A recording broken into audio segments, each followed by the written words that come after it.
Что такое проскомидия? Для чего нужны звездица и потир? Где можно купить иконы и послушать духовную музыку? Об этом и не только вы узнаете в программе «Дорога к храму».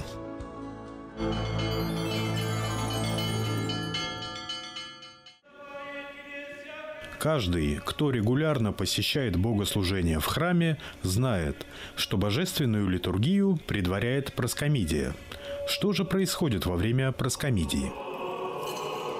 Проскомидия – это первая часть божественной литургии, которая обычно остается вне посторонних взглядов. Совершается она в алтаре за закрытыми вратами, за закрытой завесой.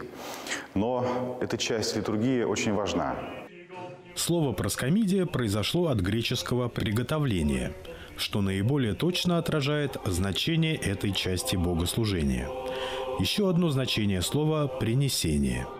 Для совершения таинства приготавливаются различные предметы и приносятся особые вещества для совершения Евхаристии. И прежде всего это вино и специальным образом испеченный хлеб, который называется просфора. Просфора буквально переводится как «то, что приносит». То, что приносит для совершения этого таинства. Просфора состоит из двух частей. Это хлеб, испеченный именно таким образом, который говорит о том, что Иисус Христос имеет две природы – божественную и человеческую. Единая личность объединяет в себе эти две природы. Поэтому и просфора печется вот такой формы для того, чтобы символично указывать именно на это. Проскомидия, как мы сказали, это приношение, и в Древней Церкви именно прихожане должны были брать с собой все потребное для совершения таинства. Помимо просфор и вина, это и воск или сами свечи, это лампадное масло и прочие предметы, которые просто были необходимы для жизнедеятельности и приходской общины, и совершения различных таинств. В настоящее время подобные приношения ждать не приходится, ведь каждый работает на особом месте, занимается своими трудами. И приношение подобное сегодня происходит скорее в опосредованной форме. Люди приносят в храм материальные средства, деньги, на которые уже церковнослужители закупают все необходимое для совершения таинств. Не только Евхаристии, но и всех прочих. Любое таинство использует какое-либо вещество для своего совершения. Поэтому очевидна неуместность таких разговоров, что сегодня многие говорят, что почему я должен что-то платить в церкви, почему я должен что-то туда нести, почему должен отдавать свои деньги. Мы знаем уже из Ветхого Завета, в книге Второзакония Господь говорит пророку Моисею, что каждый, приходящий в храм, приходящий пред лице Господне, не должен этого делать с пустыми руками. Ведь любое таинство, которое совершает священник, по большому счету не он совершает, а священник лишь служит таинству, которое совершает сам Господь. А священник, приглашая и призывая народ, как бы возглавляя эту молитву, обращаются к Богу с просьбой о совершении какого бы то ни было таинства или священного действия. Так вот, проскомидия как раз и показывает и говорит о том, что это приношение, то, которое люди принесли, те, кто хотят участвовать вот в этом общем деле. Ведь слово «литургия» так и переводится с греческого языка как «общее дело». И приношение части своих трудов происходит как раз вот в виде вот этих веществ – вина или хлеба. Для совершения самой проскомидии священник приготавливает и расставляет на жертвеннике, на этом особом четырехконечном столе, который обычно размещается в левой восточной части алтаря, необходимые сосуды и предметы. Абсолютно каждый предмет священнослужения глубоко символичен. Сама по себе проскомидия символизирует два действия. Это, во-первых, Рождество Христово, а также страдание и смерть Спасителя. Поэтому все молитвы и действия, которые священник совершает во время проскомидии, имеют двойной характер. Первое, что используется во время проскомидии, это дискос. особые блюда, расположенные на вот такой ножке, для того, чтобы удобно было его поднимать. И изображается как раз на дискосе, несмотря от того, какой сегодня праздник, всегда Рождество Христово. И символизирует собой дискос как раз те ясли, в которых был положен новорожденный Богомладенец. Также используется потир. Потир, или в русском словоупотреблении чаша, в которую священник вливает вино, которое позже соединяется с кровью Христовой. Также используется звездица. Это особые дуги, скрещенные между собой, которые поставляются на дискос поверх вырезанного из просфоры агнца, той части, которая и будет использоваться дальше во время литургии. Само название «звездица» указывает на тот символ, которым она является. Она изображает Вифлеемскую звезду, благодаря которой пришли поклониться Богу-младенцу волхвы с востока. Также используется копье. Копье – особый нож в форме копья, которым и священник и вырезает из просфоры среднюю часть для того, чтобы позже она была предложена на дискосе. И лжица. Лжица – особая такая ложечка, которая используется для причащения верующих. Помимо большого копья бывают и малые копья, которые используются для вынимания частиц из просфор. Для проскомидии употребляются 5 служебных просфор. Воспоминание того, как Иисус Христос накормил 5 хлебами более 5000 человек. В других церквях это количество может меняться. И в древности их было или 3, или может использоваться даже 1 просфора, но большего размера, из центра которой вырезается агнец, а по краям все остальные 4. У нас же используется 5. Самые главные просфора вновь выбирается священником из предложенных. Это символизирует собой избрание лучшего для принесения Богу. Это повторение ветхозаветной заповеди Божией о том, чтобы избирать для посвящения Богу, жертвенного вот этого посвящения, только самое лучшее и непорочное. Священник избирает из этих просфор та, которая наиболее ровная, хорошо пропеченная, избирает ее и извлекает из середины по форме печати, которая изображена на просфоре, кубической формы вот серединку, сердцевину. Особым образом надрезая ее, и эта часть будет использоваться для служения Евхаристии, и именно этот хлеб, еще раз избранный из общей части просфоры, и будет соединяться с телом Иисуса Христа.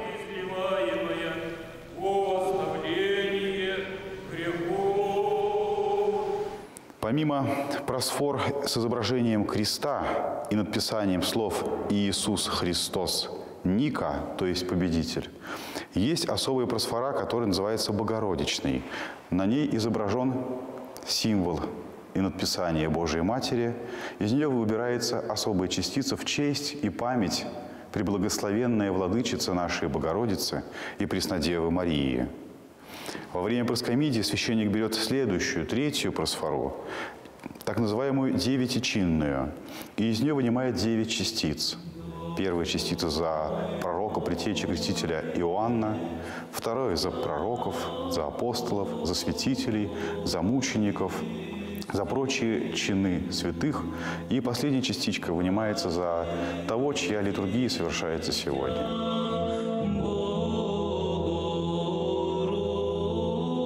Оставшиеся 2 просфоры используются для поминовения живых и усопших. Священник вынимает частицы этих просфор как раз малым копьем. Это делается просто с практической точки зрения для удобства. Когда частицы из просфор вынуты, священник покрывает находящийся здесь дискос с агнцем и потир с вином, которое вливается в него в свое время. Да, вот здесь мы видим еще особый ковшик. Перед началом богослужения помогающий в алтаре выливает несколько капель воды. И вино, которое используется для Евхаристии, соединяется с этой водой. Это делается в память того, что во время крестных страданий Спасителя из его прободенного ребра истекла кровь и вода. Вино вливается в этот ковш и уже вливается с молитвами в эту чашу. Когда все частицы вынуты, агнец готов, и все приготовительные элементы были совершены, дискос с агнцем и потир покрываются особыми платами или покровцами. Как правило, они изготавливаются вот такой четырехконечной формы. Делается это для удобства, для того, чтобы покрыть вырезанный агнец и приготовленную чашу с вином для богослужения. Символично это изображает также обвитие в яслях новорожденного Бога-младенца. А также одновременно, как мы уже сказали, это символизирует и обвитие снятого со креста Господа Бога Иисуса Христа и погребение Его в пещере, в гробу. Вот таким образом священник покрывает все приготовленное, и совершается кождение. Кождение символизирует собой принесение даров от восточных мудрецов, от волхвов, которые принесли во время Рождества Христова золото, ладан и смирну. Кождение символизирует как раз принесение этих даров и воздаяние Богу почестей, которые были воздаваемы Ему в древности. После того, как все готово, в храме в это время заканчивается чтение часов, и священнослужители переходят к престолу для совершения второй, следующей части божественной литургии.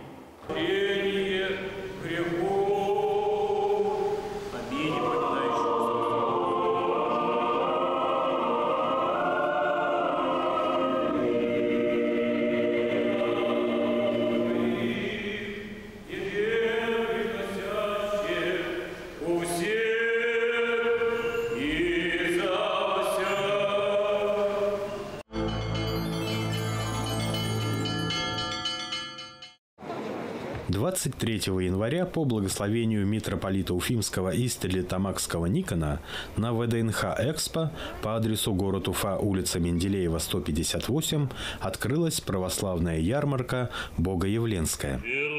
Открытие выставки началось с молебна перед началом доброго дела.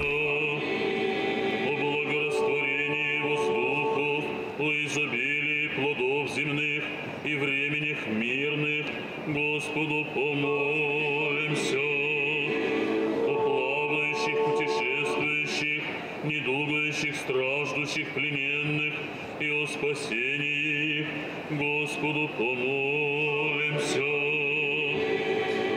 Оеже благословите доброе намерение рабов своих сих и благоизволите благополучно начати и спешно, кроме всякого препятия, во славу свою скончати, силою, действием и благодатью Пресвятого Духа, Господу помолимся. Оеже труждающимся делателям благопоспешно всем подати, и дела рук их исправите, и в совершении. В выставке участвуют представители Сирии, Сербии, Греции, Грузии, Осетии, Израиля, Украины и многих храмов и монастырей России, а также художественные, ювелирные, швейные мастерские, церковные издательства и крестьянские хозяйства, не только из разных уголков России, но и из-за рубежа. У нас присутствуют в этот раз представители монастыря Святой Феклы из Сирии. Есть представители именно с Греции, с монастыря Спиридона Тримифунского, с Корфу. Много других представителей с Молдавии, Украины, Белоруссии. И также хочу сказать, что большое количество в этот раз приехало участников с промышленными товарами. Именно с фермерскими товарами, которые есть и у участников, есть и у монастырей. очень много такой обыденной, простой одежды, которая из льна, из всяких таких удобных материалов уже приобрести все эти товары. На выставку прибыл список чудотворного образа Божией Матери «Достойно есть». Этот образ написан на Святой горе Афон. Традиционно мы каждый год стараемся привозить со Святой горы Афон образ Божьей Матери. Привозить именно в храм Матроны Московской, который сейчас воздвигается в микрорайоне Сипаевого. И таких образов у нас уже на сегодня 8. И вот именно образ «Достойно есть» знаменателен тем, что к нему обращаются как к Матери Божией, милующей. Особенно услышаны бывают просьбы о семейном благополучии. И также написано, что если человек страдает такими грехами тяжелыми, как гордость и зависть, а это, наверное, часть всех нас, нашего такого внутреннего бытия, то вот именно этот образ помогает человеку избавиться от этих страшных смертных грехов. Этот образ был явлен в 962 году на Святой горе Афон в монастыре, который находится в столице Святой горы Кариес. Именно там есть храм на сегодня, который обозначен как храм иконы Божьей Матери «Достойно есть». Ну а раньше вблизи этого храма была келья одного отшельника, который жил там всего лишь со своим послушником. И он часто посещал ближайшие монастыри для молитвы.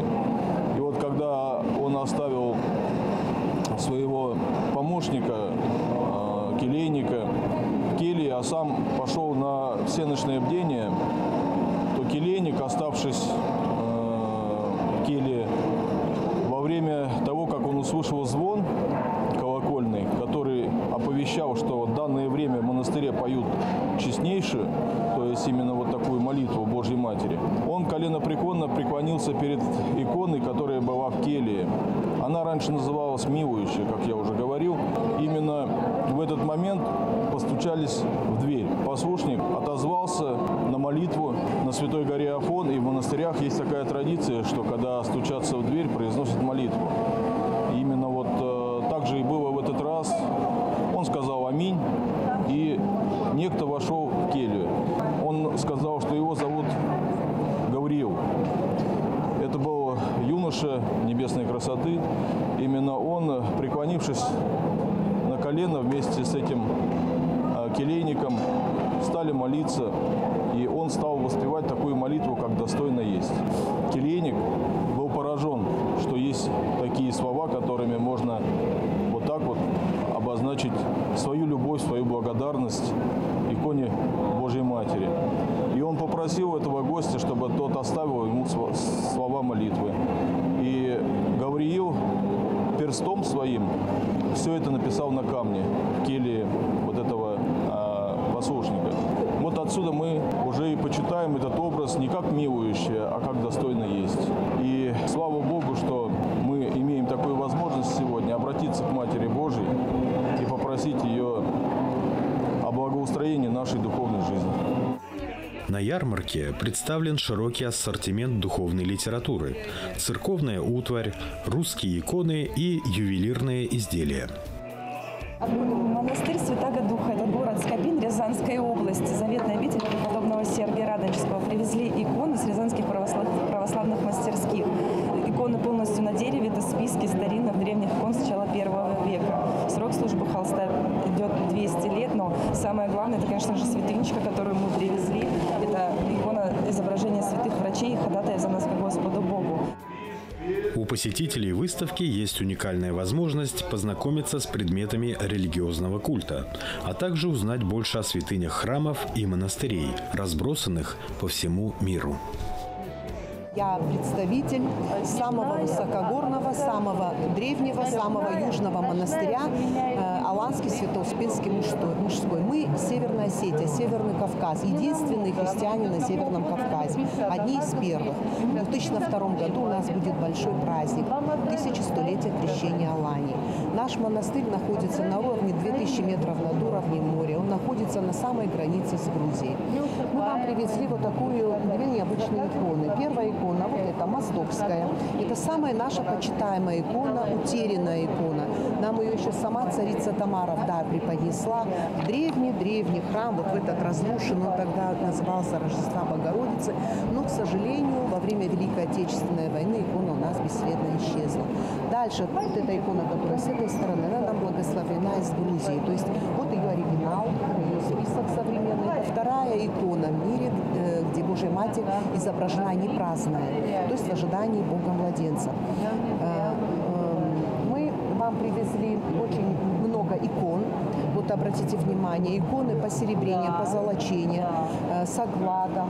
Дальше вот такая вот глиняная посуда, то есть керамика из голубой глины. Гости выставки смогут увидеть не только старинные иконы, но и узнать, чем сейчас живет современное православие. Монастырь основан 500 лет назад. Основатели монастыря – наши святые угодники Божии, преподобный Трифон Печенский, Феодорит Польский, Варлам Кирийский. 500 лет назад основали монастырь. Трифону Печенскому молятся о благоустройстве в семье, на работе, строительстве. Феодорит Польский – это первый монах-дипломат. Ему молятся о взаимопонимании между людьми, о помощи в учебе. Варлам Кирийский – это сильнейший молитвенник Бесогон. Ему молятся об избавлении от пагубных страстей, от всех болезней душевных и телесных. Литературу привезла. Все книги пишет наш митрополит Митрофан. Очень интересная литература. Привезла церковную утварь и, естественно, привезла молитву. Православные выставки-ярмарки пользуются большой популярностью. Здесь люди общаются, обмениваются мнениями и расширяют свои знания о православии. Случается, что на выставке маловоцерковленные люди открывают для себя православие, взглянув на религию под другим углом. Конечно, всех нас здесь объединяет общая молитва. Мы все понимаем, что нам есть о чем молиться, потому что все мы должны стараться благоустраивать свою духовную жизнь, должны стараться благоустраивать свою семейную жизнь, личную духовную жизнь. И, конечно же, здесь, в границах этой православной выставки, это делать удобнее, потому что здесь очень много святынь, иконы. И, конечно же, все представители, участники, они стараются увести с собой именно прошения, молебны, сорокаусты. И все это делается ради того, чтобы мы могли поучаствовать во всем этом. И, конечно же, большая благодарность владыке митрополиту Никону, что такой проект в Уфимской епархии существует. Православная выставка для жителей столицы стала уже любимым и важным событием духовной жизни и настоящим праздником традиционных культур. Богатая палитра творческих мероприятий позволит погрузиться в атмосферу православной культуры от старины до наших дней. Выставка «Богоявленская» продлится до 29 января.